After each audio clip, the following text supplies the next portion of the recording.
Assalamualaikum warahmatullahi wabarakatuh.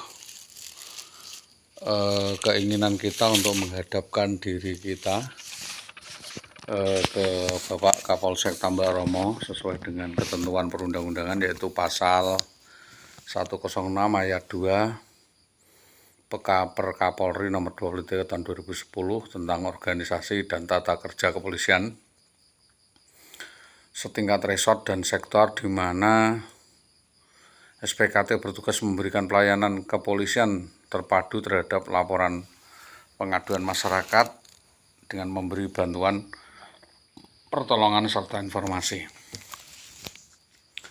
Dalam hal ini pelapor telah datang dan berhak mendapatkan surat tanda penerima laporan dari penyelidik dan penyidik sesuai pasal 108 ayat 1 dan ayat 6 KUHP, yaitu 1.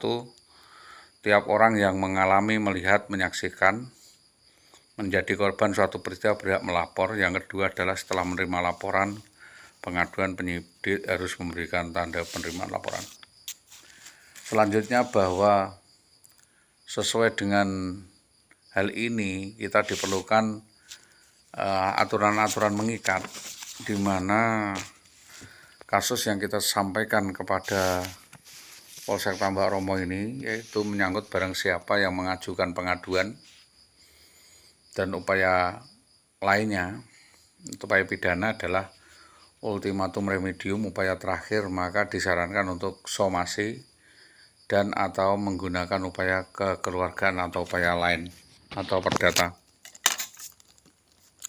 Selanjutnya, bahwa dalam laporan demi laporan dasarnya pasal 1 angka 24 tentang hukum acara pidana atau KUHP, yaitu pemberitahuan yang diberitahukan atau disampaikan oleh seseorang karena hak dan kewajibannya berdasar undang-undang kepada pejabat yang berwenang tentang telah, sedang, dan akan terjadinya atau telah, sedang, atau akan terjadinya suatu peristiwa pidana atau telah terjadi atau sedang, ya.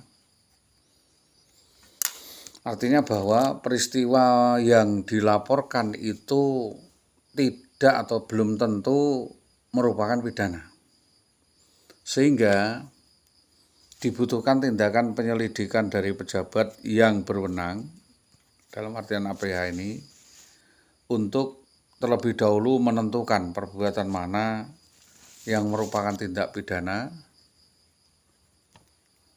atau bukan. Kita sebagai orang awam hanya melihat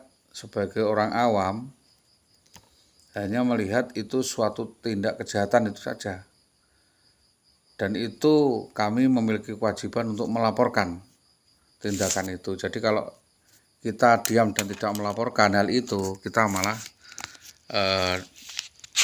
dianggap bersalah. Yang kedua adalah di dalam perangkat sistem peradilan terpadu pasal 2 ayat 2 PP nomor 23 tahun 2007, yaitu pasal 2 ayat 2 PP 23 2007, bahwa kita dapat melaporkan hal-hal tersebut ke kepolisian tingkat sektor di mana tingkat pidana itu terjadi, atau dibolehkan untuk melaporkan hal tersebut di wilayah administrasi lain yang berada di atasnya atau di jenjang atasnya, yaitu di Polres, Polda maupun Mabes. Dalam SPKT ini memiliki tugas pokok, yaitu memberikan pelayanan terhadap laporan-laporan pengaduan masyarakat sesuai dengan ketentuan pasal 106 ayat 2 Peraturan Kepala Kepolisian Negara Republik Indonesia nomor 23 tahun 2010 tentang susunan organisasi, tata kerja pada tingkat organisasi, resort maupun sektor. SPKT ini bertugas memberikan pelayanan terpadu terhadap laporan pengaduan masyarakat, memberikan bantuan pertolongan, ya, memberikan bantuan pertolongan serta memberikan pelayanan atau pengawalan terhadap informasi. Selama ini pelapor secara lisan atau tertulis sudah menyampaikan. Setelah itu berhak mendapatkan surat tanda penerimaan laporan dari penyelidik atau penyidik.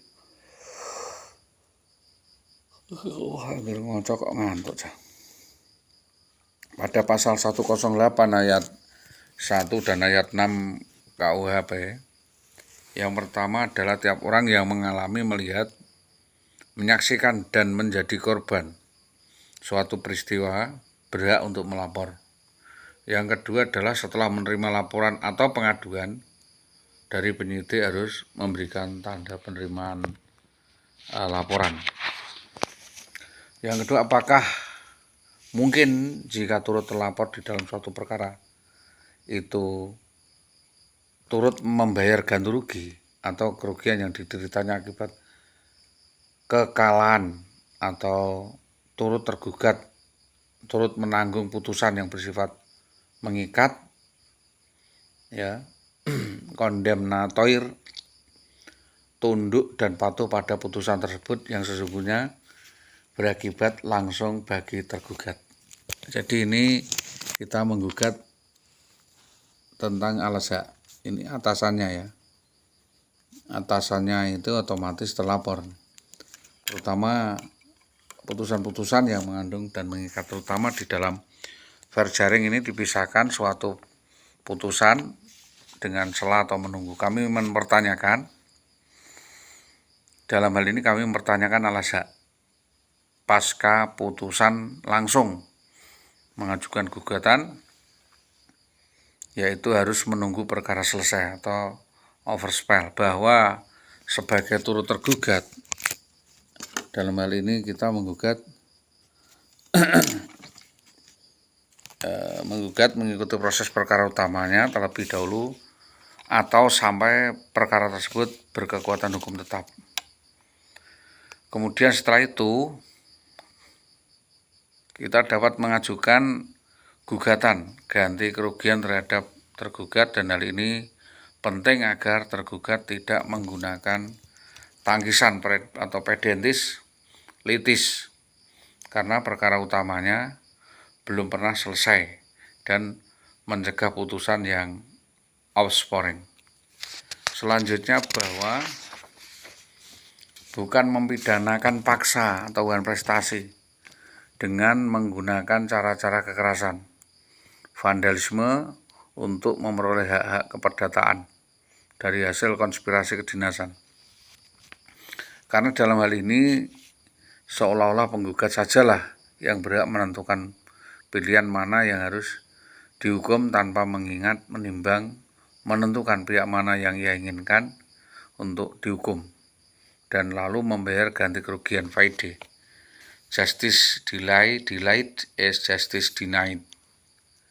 Selanjutnya bahwa pada prakteknya istilah ini turut tergugat tentunya menjadi bahan kajian utama dan kurangnya pihak di dalam tuntutan, karena eksekusi gugatan kurang pihak maka dapat diputus dengan hal yang berbeda. Itu pendahuluan yang dapat kami sampaikan atas kerjasama yang baik semua pihak. Sampaikan terima kasih, selamat pagi, assalamualaikum warahmatullahi wabarakatuh.